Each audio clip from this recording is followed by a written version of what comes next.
Welcome. Welcome! We are going to be very straight with you.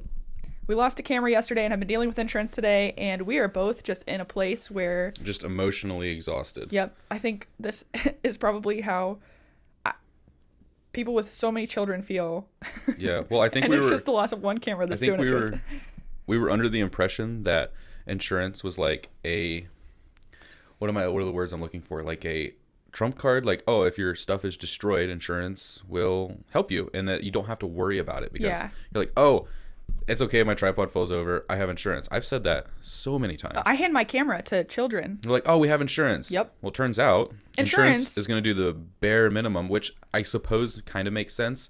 But like if your camera's destroyed, they're going to make you send your camera away to be diagnosed and then repaired, leaving you without your camera for potentially a long time. Who knows when? Yeah, we kind of just assumed that insurance would be amazing and basically do the legwork for us, but instead it's like, oh, are you sure you want to file? Okay, what is it that's like damaged? Okay, an insurance adjuster will call you in 3 to 5 business days. JK, the insurance adjuster is calling you today, which is great because we need the equipment. Yeah. But the insurance adjuster is like, well, you need to check to see if it can get fixed first. And then before we go ahead and like send you money, like we have to make sure that it needs fixed, which I guess I understand because people are out here probably being fraudulent with what Yeah. they're doing all the time. But like, it's going to be way faster. The things are total. Our camera is Yeah. very messed up. It might not be completely totaled, but I don't know. I'm a little suspicious. It's almost FUBAR. I would be worried that whatever, because that's the thing with like totaling your car is like maybe the cost of repairs comes close to the value of the car. But then it's not like a new car. But then you worry about what residual damage there might be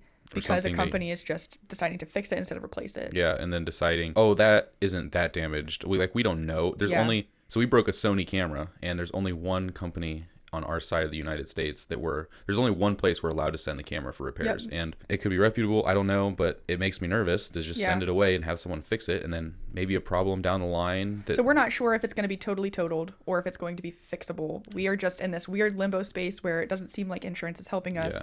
And it's a little bit frustrating because we pay for it and we have felt so safe.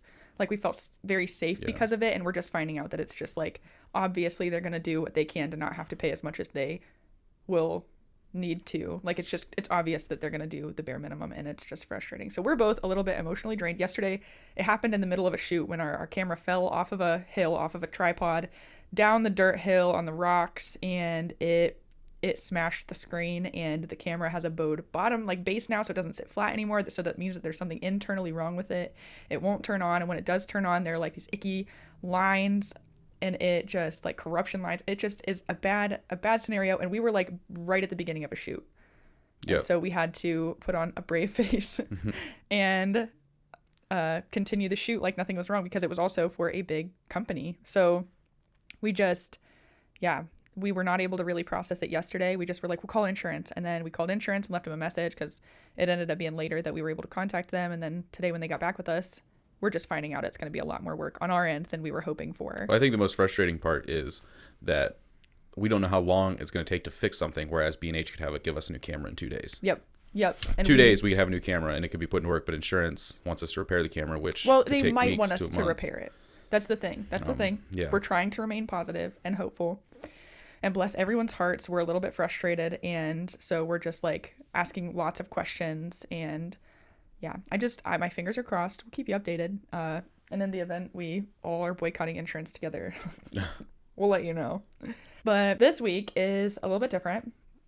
We are talking about Engagement shoots. Engagement shoots. Engagement shoots are something that we have always included for our couples for their wedding experience because we think it's super important that we meet them beforehand. We've also had engagement sessions turn from just an engagement session into someone booking their wedding with us, which is super cool. But engagement sessions are really powerful. And as a photographer or videographer, you might be wondering if you have to do them or how to go about planning them or how to run an engagement session. And that's something I think we both feel really passionately about. Mm-hmm. So why is it so important that a couple books an engagement shoot? A lot of people will say, is it cheaper if I don't get an engagement session? Yeah, that's like literally my least favorite question, because although it is some of our time to go out and shoot an engagement session, We have found great value in meeting people and understanding things beforehand. We sometimes catch things that we would have not caught and that would have affected their wedding gallery. Like what?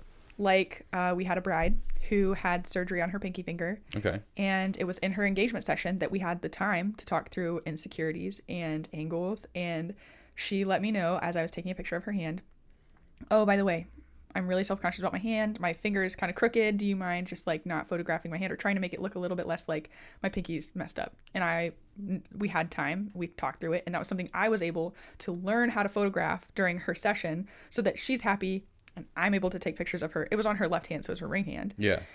And that's not something on a wedding day, had she just like casually thrown that in, I would have been like, oh my gosh, what getting ready pictures in the morning did I get that she wasn't able to tell me that she wanted? It's so much better to figure that stuff out in like an hour and a half to 2 hour engagement shoot than it is during the between 15 to 40-ish minutes you have for pictures during the wedding day. Yep. And that's like just one example of where we've figured stuff out that would have cost us at their wedding, you know? And I think that that's just something that is underrated. The value of being able to figure that stuff out. So going into an engagement shoot, how do you start? That's a good question. It probably depends. Like this weekend, we had an engagement session that started a little bit different because of the cold and the wind. Yes, it was so cold. So Freezing. We were worried that we wouldn't be able to shoot because it was so cold, like we already said, and it was super windy. Yep. And the places we were in, kind of like a half downtown, but it wasn't downtown enough that the buildings were blocking wind. Like nothing was over 3 stories, so we were still getting all that wind. Yep. And then one of the locations was this walking bridge, and the wind starts to sway. Oh my gosh, And it was if you're terrifying. standing still, you can feel it. Yep. moving. And I didn't know that. I would never have noticed that had Mitchell not been like, can you feel the bridge? And then all of a sudden I was like, yeah. You know, I was standing like hundreds of feet in the air above water and rocks and stone. Yeah, but we started that session a little bit differently with a decision. We don't usually like to reschedule things because our calendar is typically really, really full. But in the event something unforeseen happens, like the weather is just crazy or the weather's crazy, we have had people have sickness happen. Yeah, we've had one person get sick right before their shoot, and then we had to cancel and reschedule. Yeah. That wasn't the funnest, but we made the most of it. Yeah. We ended up going, I think that was the day that you did 60-second shoots with like random people you found in the park. Mm-hmm. Yep. And I posted about it and it went lightly viral. Yeah, lightly. I want to say lightly viral because things go way more viral now. Yeah. It was like 3 years ago, so it went as viral as things can get, I guess, 3 years ago.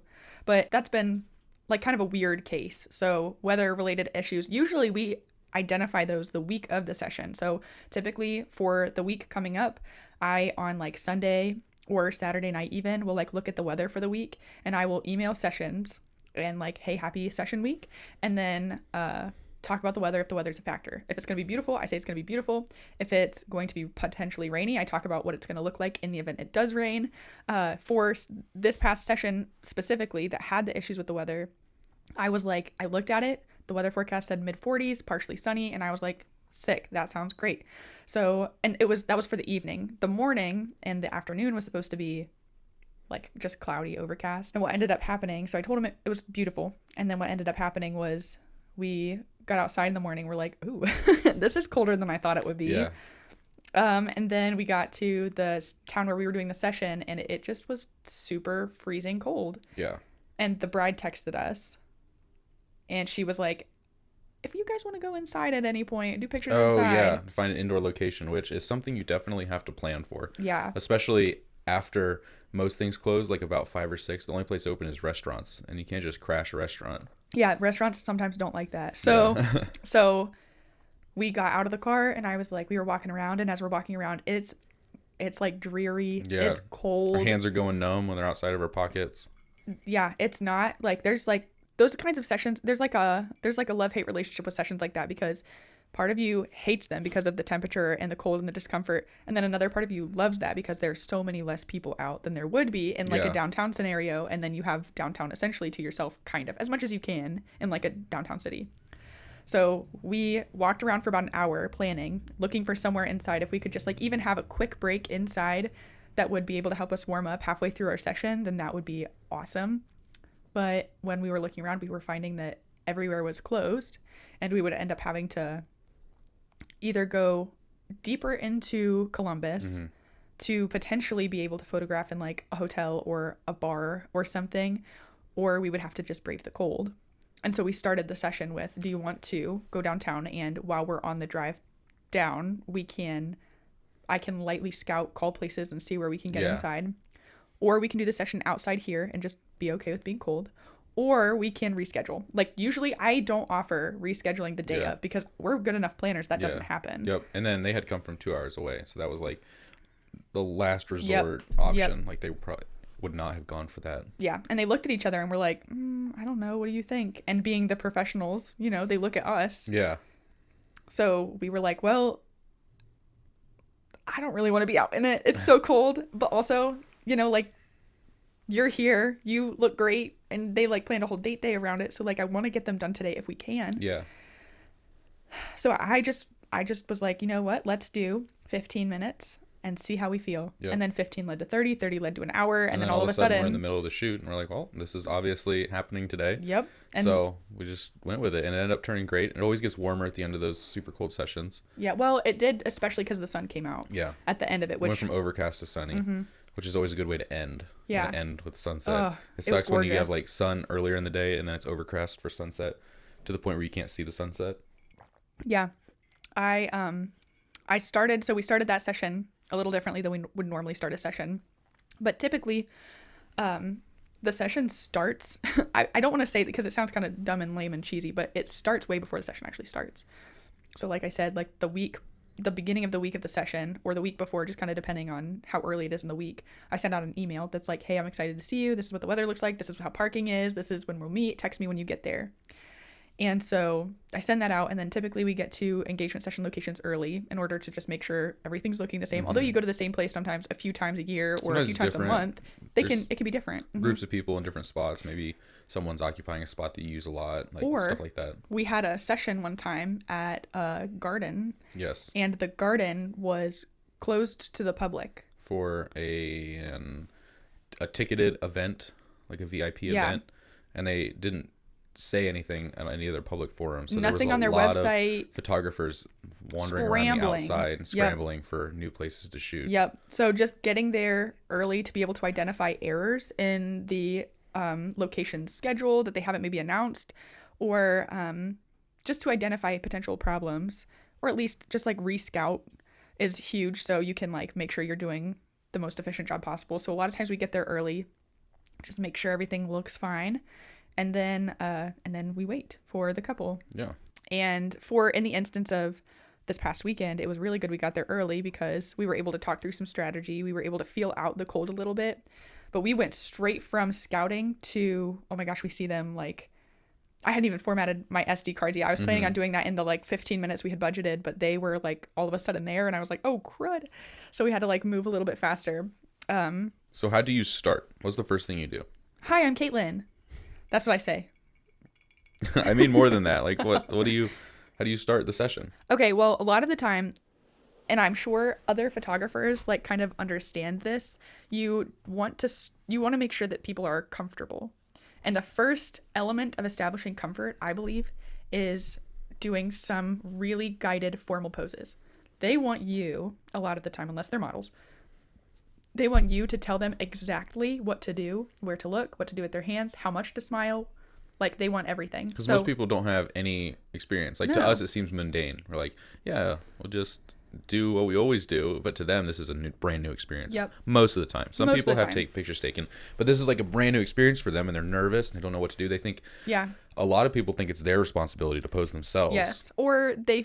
and that was the thing we noticed at the beginning of our career, was we liked directing. We liked providing that sense of comfort and structure for people.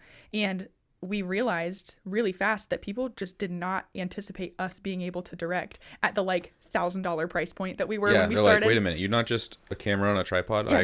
You're actually going to direct me. You can give me poses. And at the end of our like first and second year, I just remember people were always like, wow, like, no, we had a really good time. I'm really glad that this went way better than I thought. Like, they were all so encouraging and so kind about it because they just didn't expect at the price point we were to be guided, because I Yeah. think that's something we just didn't understand. I still can't believe it that there are people who just don't tell people what to do. It's It what blows happened my to mind. us at Like, our what's wedding. even the point of having a photographer if you're going to do that? Because with Yeah. phones nowadays, you don't. Phones are scary, man. You're scary. Like, the best picture is going to come from the best camera, but if you're going to have to pose yourself anyway, you might as well just get a phone picture. Yeah. So we start with some formal posing that can really easily and quickly transition into, depending on their comfort, the more candid style of like capturing. I think that part of the beginning of the session is recognizing how quickly they get comfortable.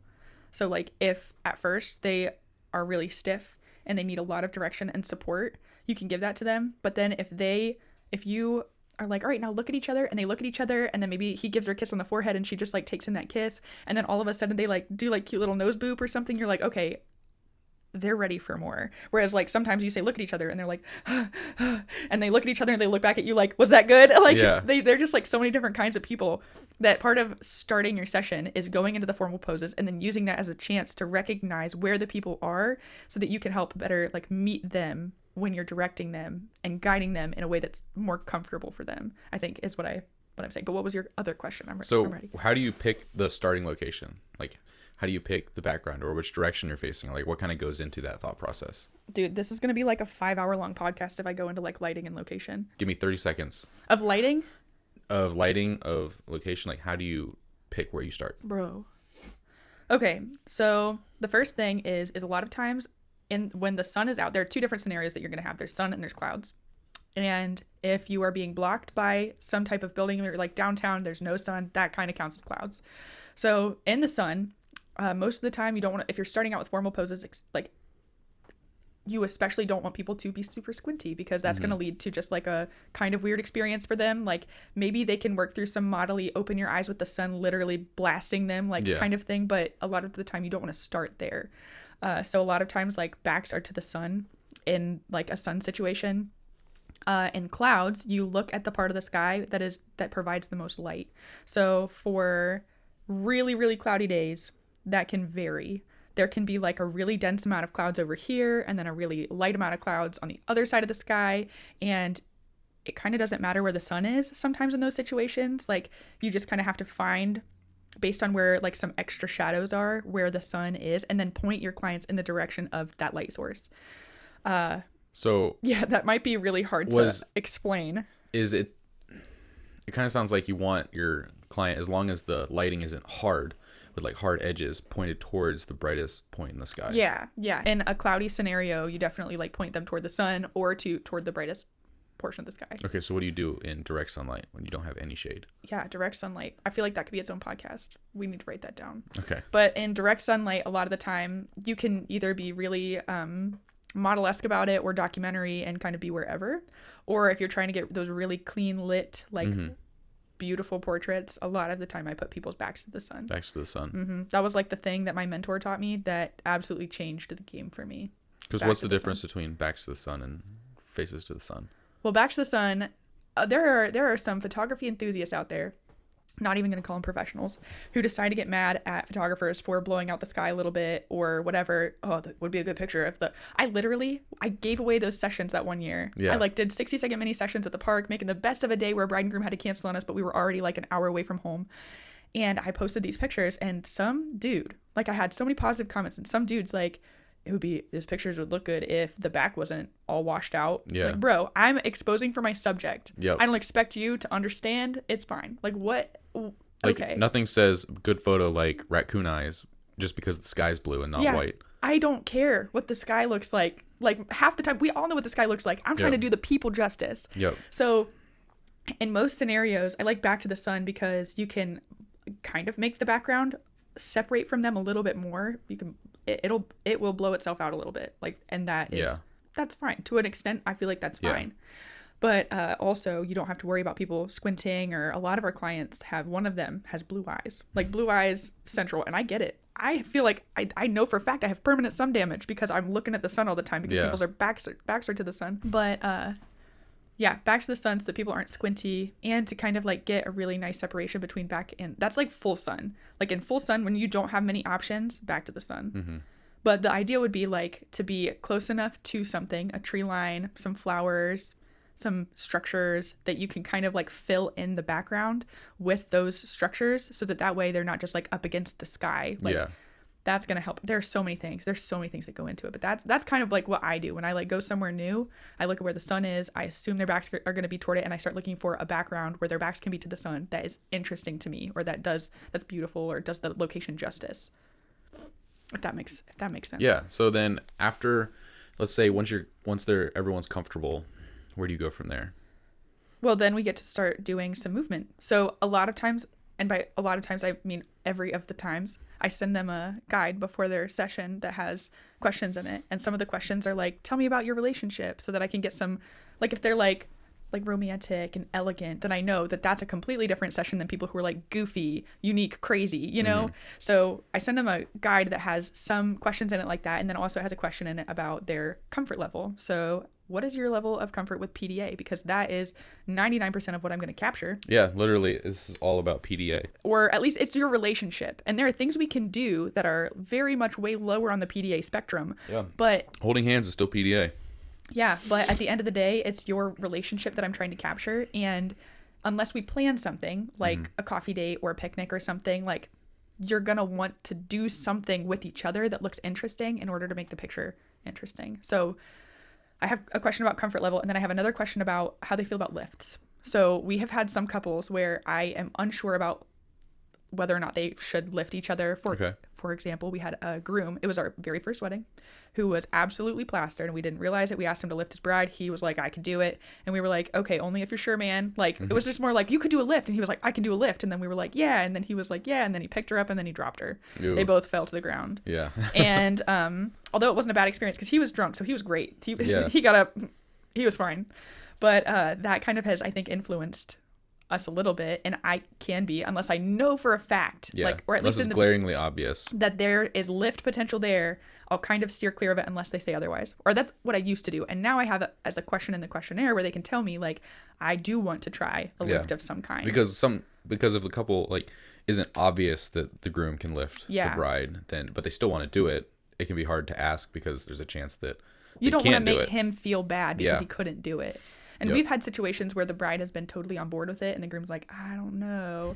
And so you kind of have to delicately balance that kind of situation. Yeah. But we have like questions about exactly what they have envisioned beforehand, so that way on the day of the session I don't have to wonder if I have this idea, I'm like, oh my gosh, this is beautiful. If I could have him do like a little booty lift kiss with her right here, this would be beautiful. But then I can remember, okay, in their questionnaire they did say lifts are okay, so we'll go ahead and do that. Or I can like reference their questionnaire, and if they say lifts aren't okay, then I know I need to do something a little bit not lifty. Yep. So that's kind of like how I know, that's where I go after we've kind of like developed a comfort, which can happen at different times for different people, but a lot of the time we'll go into, I don't want to say lifts, but like a little bit more of like the giggly, like the playful, fun, almost candid stuff. Yeah, and then we can kind of gauge based on their questionnaire what we want to do next, or if we have inspiration strike us, then we can kind of like gauge based on the questionnaire what we want to tell them to do, I guess. Yeah. So how do you ever run out of ideas in the middle of a shoot, or do you pretty much have like a process for making sure you always have something in the chamber? Yeah. That is actually something I hear people struggle with all the time. Their brain just like fudges out, and that is something I don't struggle with. And I will say it proudly. I do not struggle with ideas. And I think that comes from a very factual part of my brain. And I will tell you what it is. It's all about the feet, okay? It's all about the feet. You heard it first here, Caitlin. It's all about the feet. It's all about the feet. That's where the money is. So basically, I think about people's feet and where they're facing. And basically in every instance, unless it's some super cool model pose or a big action movement shot that might be a little bit unique, somebody's feet are going to have to face the other person. And that could be both people's feet. That could be one person's feet. But the feet have to turn in, or there has to be some type of connection in order to make the pictures look like they love each other and they're like engaged. So I just like think about feet, and I think about the last couple poses we've done. So if I get to a point where I'm like, what do I want to do next? Or I'm like looking at a spot and I'm like, oh my gosh, I really want to do something here, but I really don't know where to start. I think about where were their feet pointed in the last picture and maybe the picture before that. And then how can I add variety? I can have their feet do different things. So maybe if the last picture was them belly button to belly button, so both feet are facing in towards each other, then for the next picture, I'll have him face me and I'll have her feet face in toward him. So she's facing him, maybe belly button on his hip. And so that way we get some extra variety of posing and not everything is like in toward each other, in toward each other, in toward each other. Right. Or which feels like a cycle some people might get stuck in if they're just like has to all be connected. I've definitely seen it. Everybody does the forehead to forehead, which is beautiful and has a place. But if that's all you know how to do, just like think about their feet a little bit more. Just have somebody's feet face a different direction, and maybe you can still have the bride's head rest against the groom, but maybe his feet are turned away from her, so now she's resting on his shoulder. Like there's so many different things you can do if you just think about where their feet are. You can, and like where they're pointed, you can start to add variety by just turning one person's feet a different direction or both people's feet a different direction. So that's kind of like what I come back to every time I have a moment where I'm like, I want to do something and I don't really know what to do. Like I wouldn't say I get stuck for a lack of poses, but that's the first thing I think of. I'm like, okay, well, what did I just do? Okay, well, I'm going to do something different than that to add some variety. And how do you think through poses that are more, I guess maybe possibly less about connection and more about like the whole scene, like a wide shot on a cool landscape? Like, how do you think through stuff like that? It's not necessarily just a portrait of two people, but there's more to it. Well, I think the first thing is determining the lens you want to use, the focal length that's going to do the scene justice. Because sometimes things are going to look great at 24 or 35, and sometimes the depth of an 85 or 200 millimeter is going to be what the situation calls for.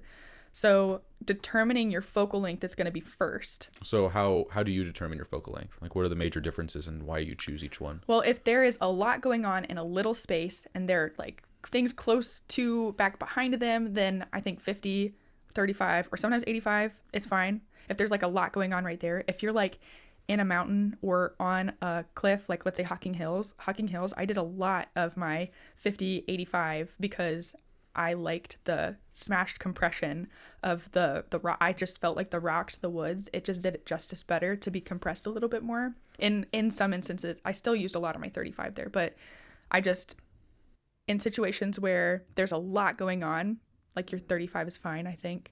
And every situation is different because I'm thinking of a lot of situations right now where a lot could be going on and then you'd want to use like your 85 to just like separate yourself from all of what's going on. But if I were to do like a big epic landscape, so we're like in a garden and there's a lot going on. Yeah. But I were doing a big landscape and it's a garden and they've got like bushes in front of them and bushes behind them and a tree line behind the bushes. I'd use my 35 probably to get the most amount of what's beautiful possible. Okay. If I'm doing this big epic shot in like when we went to Sedona or on a beach, we did this beach dune photo shoot in Michigan. And I found myself using my 85 a lot there because the dunes are just so vast that like I kind of wanted some bigger, more epic shots where the dunes looked a little bit closer because there's just so much there. It felt so far away with 35. And I felt like that was appropriate for a couple, but I loved the idea of like bringing them in a little bit and making them look closer to the couple. Man, I wish we had had a drone when we were out there. That would have made everything so much cooler. You're thinking of a different dune situation than I am. I said Michigan. We had a drone for Michigan. Oh, yeah, we did. And that turned out awesome. I was thinking Arizona. Yeah. We'll have to go back. Yeah. Mm-hmm. The Arizona dunes aren't actually less interesting than the Michigan dunes. It's true. Well, the dunes that we were in. And I think it was California. I don't think we were in Arizona for that. Yeah, I think you're right. But it's definitely close to the border. It was on the edge. Yeah. Either way, it was on the edge. And it's only like a little piece. Yeah. Like the dunes don't go on forever and ever and ever. Like most of the desert is not sand dunes, at least in the Mojave where we were. Yep.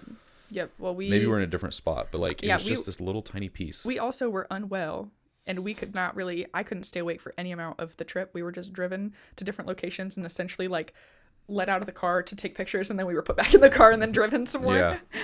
So that was a little bit unique of a situation. That was tough. But yeah, I think in situations you determine your focal length first, and then you can decide where you want in the landscape for your people to go. So sometimes it's obvious and sometimes it's not. It definitely depends on the location. But then you put your people in the location and you can have them do, depending on where they are, a movement or a lift or a very like simple, intimate forehead to forehead or like just a close shot. And then you can take your picture if it's like a big wide shot. But yeah, in situations like that, the lighting is super important because otherwise, like, if it's a big shot where everything is in focus, the focus, yeah, then you've got to make sure that you're not losing the impact of that with weird shadows or weird shadows, I think would be the most appropriate, or like making people feel weird about it with their squinty eyes or something. Like in the event, the sun, like direct sun is the choice, and the couple has a hard time with keeping their eyes open with the sun. I just have them look at each other or look off in the distance or something. Like, just don't look at me, and you can't tell that their eyes are squinty. So what is something that you wish every couple would do in an engagement shoot? Breathe, Relax, relax, trust us. I was expecting you to say like pop champagne or drive that too in a convertible or something. Ooh, I changed my answer. No, but I think that the biggest thing that I think I struggle with is, and I think it definitely is like budget dependent. There are definitely budgets of people who think that they have to do it themselves because of what they pay you. And then there are some people who expect you to come to do your job. Yeah. But the thing that I wish people would do is just trust. Like, find the photographer who jives with you, who you feel taken care of, and then with that being said, trust. You can't trust everybody. Like, there are definitely certain things you should look out for to make sure that you can trust your photographer. And if you are a little iffy, or you're a little bit like, I don't know, torn about whether or not a photographer is the right fit for you, and they offer an engagement session included in their wedding package, ask them if you can book the engagement session with them, and then ask them if they can apply that money that you paid for the engagement session to the wedding if you do decide to move forward with them. Allow that engagement session to be your learning point. And that's a great point, because we treat it as our learning opportunity, but we've also had a couple couples who, that's a weird phrase, couple couples. We've had a couple couples who booked the engagement session, not sure if they want to book the wedding, and then after the engagement session decided that they did want to book the wedding with us. Which is fair. And I don't blame them. Yeah, it's fair. And if we did a bad job, they had an easy out. It's like, oh, just engagement pictures, and then they move on and they find someone else to do the bigger job, which is their wedding. Yep. But in instances where you're not sure if you want to go with the photographer or not, or you're like, I really think they're going to take care of me, but I'm not sure, just ask them if you can book the engagement session, pay for the engagement session, and then ask them if you can then apply the balance that you paid for your engagement session toward your wedding. And then most of the time, people are going to be really chill about it. And if they're not, good riddance, right? Like, there are better photographers out there who are going to let you just be flexible. We understand. Good ones are going to understand that you sometimes are unsure, and that's okay. It's a big decision. But yeah, if you're like kind of not sure, it's fine. It makes sense that you would ask that. Just dip your toe in, and if it but works, then... for our couple specifically, like, I have had instances where I'm like, just trust me. Like, I've got you. People just get so anxious and wrapped up in the anxiety and nervousness of the photo shoot that they start to panic, and that how you feel is directly reflected in your photos. So in instances like that, I just wish more people were just like breathe and have a good time. Just breathe. But I would love to see a champagne bottle or a convertible, or I honestly would love to go to the dunes. I want some pictures in some water. I would love to go back. Oh, water pictures, yes. To like a lake or some ponds, or just like a pool or a hot tub or anything like water. I want water, because that's sexy as hell. Like, I'm gonna be honest with you. That is. And we've had a couple people who are like, oh, I want to get in the water. And then the time comes and they're like, actually, I don't want to get wet. Or the bride is like, we're getting in the water. I'm so excited. And we email about it and we dream about it. And then we get there and the groom is like, what? Wait, what? No. That's not something I'm not doing we talked that. about. So it was a lot for me to come here at all. Yeah. And then you make me smile more than once. Yeah. And I'm not getting in the water at 6 a.m. in the cold. No way, Jose. Which, 6 a.m, that water's cold. That water's pretty cold. We put our feet in and...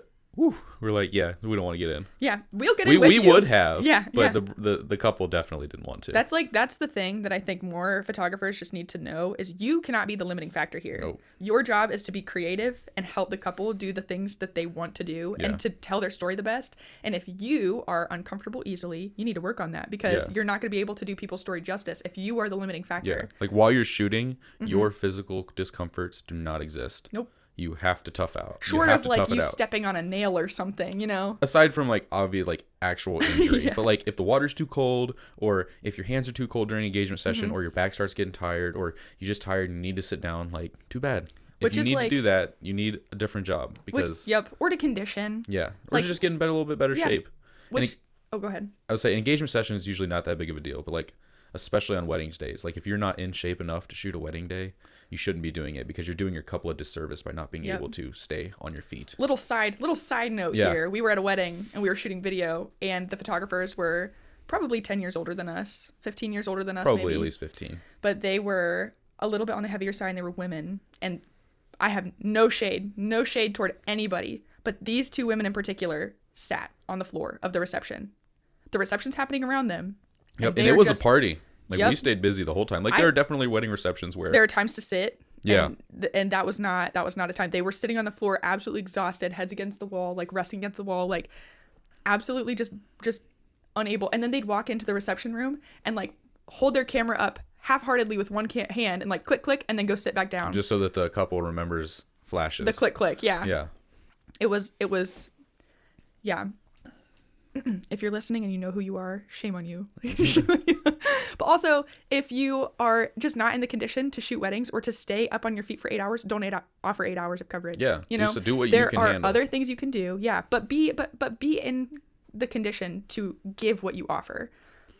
It's not your couple's fault if you offer something that you absolutely cannot manage to give them. Like, there were times in the beginning of our career where we were doing 12 or 13-hour wedding days, and I'm not saying that you need to do this. Don't do it. In fact, don't, please. Yeah, we don't recommend it. But we were also young, and we were excited, and we could offer quality coverage for the entire time because we were excited to be getting the footage. But there are some people who offer 7 hours, and you know they're not having a good time the whole time. They sit down, they are sitting at dinner, and something happens, and they look at you and say, "Oh, like we have nothing better to be doing," or something. Like, if you can't keep a good attitude the whole time, weddings, engagements, I understand there are troubled situations every now and then, but if you generally don't have a good attitude about it, well, just think about how good that car ride home is gonna feel. Yeah, when you're so much more tired. Change the perspective. That's what you can do. Change your perspective.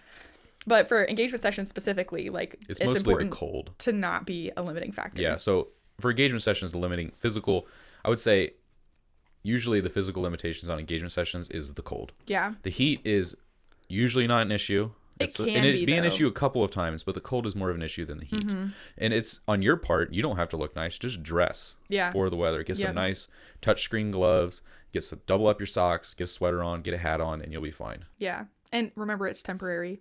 And that's like all you have to remember. Always bring a change of clothes because you never know when people want to get in the water. And it's very uncomfortable to drive 2.5 hours home after you've been in the water. Up to your chest. Up to your waist. Yeah, up to your chest. Yeah, we've had that happen before. Hey, it wouldn't take it back, but that was not a fun car ride. No, it was not. But yeah, I wish people would get in the water. I would love to see more champagne pops. I personally love when people want to plan something. So something on their questionnaire that I always have ready for them is, do you want to do anything planned for your session? i.e. a picnic, a coffee date. We had a couple who brought a cake with their wedding date on it that they cut into, and they fed each other cake. The sweetest thing. Yeah. That was so simple. I loved that. They just planned it. And then we were able to just document them enjoying this moment together, like enjoying just thoroughly a moment of their engagement session together. I kind of want to see someone go to an arcade or like a fair or some kind of festival. We need That's to make on my like bucket list. A bucket list, and then we need to just like arcade, fair, or festival. Something with like just obnoxious lights. Yep. And then something with a fun atmosphere. Yep. Dave and Buster's mini sessions. Dave and Buster's, yeah. Let's do it. Yeah, that's I think what I wish I would see more of. So that is our little down low on engagement sessions. If you have anything you want to hear us talk about or questions for us, you can email us at theweddingjourneypodcast@gmail.com. You took my line again, 2 weeks in a freaking row. And I'm going to take the rest of them. Please. Okay.